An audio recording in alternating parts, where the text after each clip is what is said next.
오래전 중병에 걸린 한 남자 연예인과 그 연예인을 옆에서 정성껏 보살펴준 연상의 여자 연예인이 오랜 시간 끝에 마침내 아름다운 결혼식을 치른 일이 있었다고 합니다. 이 커플은 코로나 시절 다들 힘들고 어려웠을 때에 뒤늦게 이 소식이 알려지게 되면서 그들의 그 어렵고 힘든 상황 가운데서도 서로를 아끼며 의리를 지켜 주었다는 그런 소식 때문에 다들 코로나로 지쳐 있는 사람들에게 많은 위로와 용기를 주었다고 합니다. 사실 중병에 걸린 사람을 옆에서 떠나지 않고 함께 있어 준다는 것은 결코 쉬운 일이 아닙니다. 특히 이 남자 연예인은 암에 걸렸다고 하는데, 만약에 제가 결혼을 앞두고서 이런 큰 병에 걸리게 된다면은 상대방이 나를 떠난다 하여도 어쩔 수 없었을 것입니다. 그만큼 우리에게 주어진 이 현실이라는 것은 결코 쉽지 않은 문제이죠. 그럼에도 불구하고 이 커플은 그 과정과 결과에 있어서 아주 아름다운 결실을 맺었습니다. 물론 그 과정 속에는 많은 고통과 시험과 눈물과 아픔들이 있었을 것임을 우리는 짐작합니다. 서로 마음속으로는 지지 말자, 끝까지 이겨내자 다짐을 하고 또 하였겠지만, 순간순간에 반복되는 여러 가지 시험과 유혹에서 몇 번이고 다시 돌아서려는 그런 마음을 가지는 것이 사람의 본심입니다. 그리고 이거를 이겨낸다는 것은 결코 쉬운 일이 아닙니다. 그런 점에서 보자면 모든 사람이 다 마찬가지죠. 방금 말씀드린 것 같은 중병에 걸린 극한의 상황은 아닐지라도 어렵고 힘든 일이 우리 앞에 닥칠 때 그 취한 태도에 따라 사람의 진면목이 나타나게 된다는 것입니다. 여러분께서는 지금까지 살면서 어떤 일이 가장 힘들고 괴로우셨습니까? 그럴 때 그 일에 대해 여러분께서는 어떤 태도를 취하셨습니까? 그 일을 겪는 동안 여러분의 감정을 어떻게 컨트롤하셨습니까? 어렵고 힘든 일이 있을 때 다양한 마음 다스리기 방법들이 있을 것입니다. 어떤 사람은 여행을 한다거나 어떤 사람은 세상적인 방법으로 스트레스를 풀려고 합니다. 하지만 우리가 취하는 방법은 그러한 것들이 아니라 믿음으로 극복해 나가야 한다는 것이죠. 어떠한 경우에도 하나님께서 나를 보호하시고 인도하신다는 그 믿음을 우리가 끝까지 고수해야 하는 것입니다. 그런데 오늘 말씀은 그러한 믿음을 지키지 못해 하나님을 의심하고, 그래서 하나님께로부터 질책받은 한 사람이 등장합니다. 이 사람은 바로 나아만입니다. 오늘 말씀 1절에 보면은 아람 왕의 군대 장관 나아만은 이렇게 그의 주인 앞에서 크고 존귀한 자니 이는 여호와께서 전에 그에게 아람을 구원하게 하셨습니다. 그러니까 이 아람의 군대 장관 나아만이라고 하는 사람은 방금 전에 말씀드렸던 그 남자 연예인 같은 사람입니다. 키도 크고 인물도 좋고 직업도 군대 장관입니다. 오늘날로 치자면은 국방부 장관이라 할 수 있죠. 그리고 그것도 그저 그런 나라의 군대 장관이 아니라 아람이라고 하는 당시로서는 큰 나라의 국방부 장관이었습니다. 또한 그 나라 안에서 이 나아만이라고 하는 사람의 위상도 대단했습니다. 말씀해 보면은 그는 그의 주인 앞에서 존귀한 자라 했습니다. 그러니까 그 나라의 왕조차도 함부로 할 수 없었던 위풍당당한 사람이었다는 것이죠. 그런데 이런 나아만에게 한 가지 중대한 어려움이 닥쳤습니다. 1절 마지막 보시면은 큰 용사이나 나병 환자더라. 그러니까 이 나아만이라고 하는 사람은 한센병에 걸렸던 것입니다. 한센병이라는 것은 오늘날 그 원인과 치료 방법과 전파 범위에 대해서 충분히 연구되었기에 잘 관리만 한다면 감염될 위험이 없는 질병입니다. 하지만 당시에는 많은 사람들이 나병하면은 큰 공포를 안게 됐습니다. 일단 비주얼이 압도하는 것이죠. 살이 흘러내리고 문드러지고 있는데 정작 본인은 아픔을 느끼지 못하니 그걸 보는 사람들은 나병 걸린 환자에 대해서 괴물 취급할 수밖에 없는 것입니다. 그러다 보니 나병 환자에게 가까이 다가가지도 못했습니다. 만약 내가 나병 환자에게 접촉하면은 나도 같은 병에 걸릴 거라는 두려움이 사로잡힌 것입니다. 지금이야 그럴 위험이 없다는 것을 다들 알고 있지만 사람은 그런 생각 따위 하지 않죠. 무조건 혐오스러운 것은 격리시키고 접촉한 사람도 동네에서 내쫓는 것입니다. 그런 무서운 병을 나아만이라고 하는 나라 안에서 가장 위풍당당하고 높은 위치에 있던 사람이 걸리게 되었으니 이제 나아만의 인생은 끝난 거나 마찬가지입니다. 아마도 나아만은 자신의 살이 문드러져 흉측하게 되기 전까지 어떻게든 내가 잘 숨기며 살아야겠다 생각했을 것입니다. 하지만 더 이상 숨길 수 없을 정도로 점점 더 흉측하게 변해가는 자신의 그 살점에 대해서 내가 어떻게 해야 할까 방법을 찾아볼 수밖에 없다는 것이죠. 그렇게 시간이 흐른 뒤에 나아만의 중병은 도저히 감출 수 없는 지경이 되었습니다.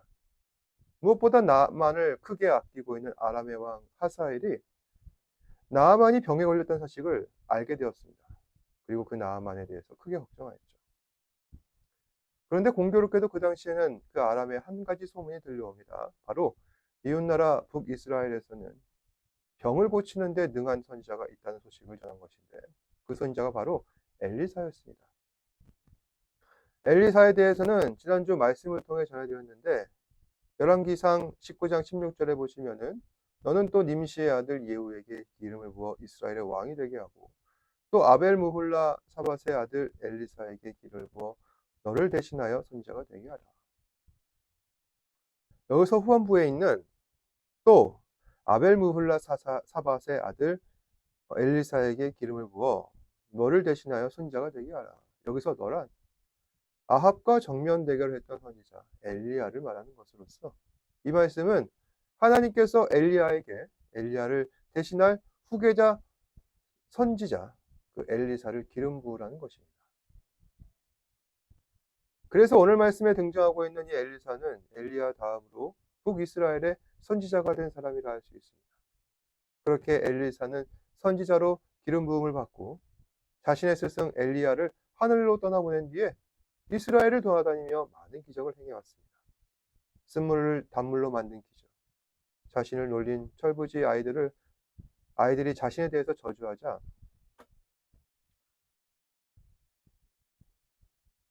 자신도 놀라운 기적을 베풀어서 곰 2마리가 그 아이들을 죽여버린 기적. 그리고 사르밧 과부가 빚이 많아서 먹을 것이 없어서 굶주리게 되자 그녀가 가진 그 기름을 가득 채워서 그 기름을 팔아 이제 빚도 갚고 먹을 것도 채워준 기적. 아이가 없는 수냄 여인의 태를 열어서 아이를 낳게 해주고 이제는 그 아이가 병들어 죽자 그 아이를 다시 살린 기적. 길갈이라는 곳에 큰 흉년이 들었는데 엘리사가 기적을 베풀자 그곳 마을 사람들에게 음식을 베풀어서 음식을 배불리 먹이고 100명이나 먹였던 그러한 기적. 이처럼 엘리사의 기적은 하나같이 다 놀라운 기적이었습니다. 이러한 기적을 통해 엘리사는 주변 나라 안에서까지 주변 나라 아람에게까지 그 명성을 떨치는 것이죠. 나아만에게는 아내가 부리고 있는 여자 시종이 있었습니다. 이 시종은 북이스라엘 사람이었는데 이스라엘 여자 시종이 그녀의 여주인에게 자신이 전해 들었던 이 엘리사에 대한 이야기를 합니다. 그리고 당연히 나아만의 부인이 자신의 남편 나아만에게 이야기를 했겠죠. 그러자 나아만도 자신이 섬기는 아람의 왕에게 이 엘리사에 대한 이야기를 합니다. 북이스라엘에 아주 뛰어난 선지자가 있습니다. 이 선지자는 놀라운 기적을 행했다고 합니다. 그러자 아람의 왕은 즉시 은 10달란트와 금 6,000개와 의복 10벌을 지참시켜서 직접 편지를 써서 지금의 북이스라엘의 왕 예후에게 그 편지를 보내는 것입니다. 그 편지에는 이런 내용이 있습니다. 내가 내 신하 나아만을 당신에게 보내오니 이 글이 당신에게 이르거든 당신은 그의 나병을 고쳐주소서. 상당히 정중하고 겸손한 자세로 예후에게 편지를 보내는 것이죠. 그러자 북이스라엘의 왕 예후의 반응이 어떻습니까? 편지를 다 찍고 길길이 화를 내면서 이렇게 전하는 것입니다. 내가 사람을 죽이고 살리는 하나님이냐? 어찌하여 내게 사람을 보내 그의 나병을 고치려 하느냐? 너희는 깊이 생각하고 저 왕이 틈을 타서 나와 더불어 시비하려 했습니다. 한마디로 예후는 아람의 왕의 그 말을 곡해하여서 내가 하나님도 아닌데 나더러 자신의 부하를 살려달라고 편지를 보내니 이건 분명히 나한테 시비를 걸려는 거 아니겠냐. 이런 얘기를 하는 겁니다. 이 얘기가 북이스라엘 안에서 널리 퍼집니다. 엘리사의 귀에도 당연히 들어갔죠. 그러자 엘리사는 왕에게 자신의 수하를 보내서 그 사람을 내게 오라고 그렇게 말을 전달합니다. 그렇게 나아만은 엘리사에게 이릅니다. 그리고 엘리사는 나아만에게 다음과 같이 말합니다. 너는 가서 요단강에 물을 7번 씻으라. 내 살이 회복되어 깨끗하리라. 자, 이 엘리사의 말에 대한 나아만의 반응은 어땠을까요? 나아만은 엘리사의 말에 화를 내는 겁니다. 어째서입니까? 내 생각에는 그가 내게로 와서 나와서서 그의 하나님 여호와의 이름을 부르고 그의 손을 그 부위 위에 흔들어 나병을 고칠까 하였더라. 그러니까 이 나아만은 어찌 보면은 그 당시로서는 의술적인 방법, 뭔가 직접적인 방법을 기대했던 거 아닌가 생각합니다. 인간적으로 생각할 때 사실 그렇죠. 나병과 같은 중병을 치료하는데 요단강에 가서 7번 씻으라니. 이거 갖고 일이 해결되겠나? 그렇게 생각을 하는 것입니다. 아마도 나아만은 지금까지 온갖 방법들을 다 써봤겠죠. 아람이라는 곳은 어떤 지역이냐면은 당시에 무역이 가장 활발하고 여러 문화와 기술 교류가 활발했던 곳이었습니다. 그러니까 당연히 훌륭한 의사들도 많이 모였을 것입니다. 그 의사들에게 자신의 몸을 이 나아만은 수도 없이 보였을 것입니다. 그런데도 돌아온 대답은 안 된다 했습니다. 그러니 나아만은 이 엘리사에 대한 얘기를 듣자 믿지 못해서 화를 낼 수밖에 없는 겁니다. 내가 이렇게까지 죽을도록 고생해서 남의 나라까지 왔는데 그것도 내가 전쟁을 일으켜서 땅을 정복해야 할 그 북이스라엘에 자존심을 굽히고 여기까지 찾아왔는데 고작 방법이 요단강에 몸을 7번이나 씻으라고. 이건 정신이 육체를 지배한다는 괴상한 소리를 아득히 뛰어넘는 아주 희한한 방법이 아닐 수 없습니다. 그런데 또다시 생각하는 겁니다. 내 생각에는 그가 내게로 나와서서 그의 하나님 여호와의 이름을 부르고 그의 손을 그의 부위 위에 흔들어 나병을 고칠까 하더라. 다메섹강 아바나와 바르나발은 이스라엘 모든 강물보다 낫지 아니하냐. 내가 거기서 몸을 씻으면 깨끗하게 되지 아니하겠냐. 몸을 돌려서 분노하여 떠나니. 그러니까 나아만이 이번에 엘리사에 대해서 화가 난 부분은 아니 나더러 요단 가서 몸을 7번 씻으라니. 자기가 나한테 와서 내 몸에 손대면 될 거 아닐까. 그리고 왜 하필 요단강이야. 요단강보다 더 깨끗한 강물이 얼마든지 있지 않나. 우리 동네 다메섹에 있는 아바나강이나 바르발강이 이스라엘에 있는 모든 강보다 더 깨끗한데 저 구정물 같은 요단강에 감히 내 몸을 담그라고 해? 이 말씀을 보면요, 적어도 나아만은 엘리사에게 나의 질병을 고칠 힘이 있다는 것 좀 믿고 있는 것 같습니다. 근데 문제는 이 나아만의 꼿꼿한 태도라는 것이죠. 나아만은 엘리사의 능력을 믿었지만 그 태도는 형편없었습니다.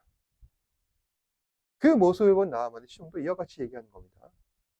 내 아버지요, 선지자가 당신에게 큰 일을 행하라 말하였더라면 행하지 아니하였으리라.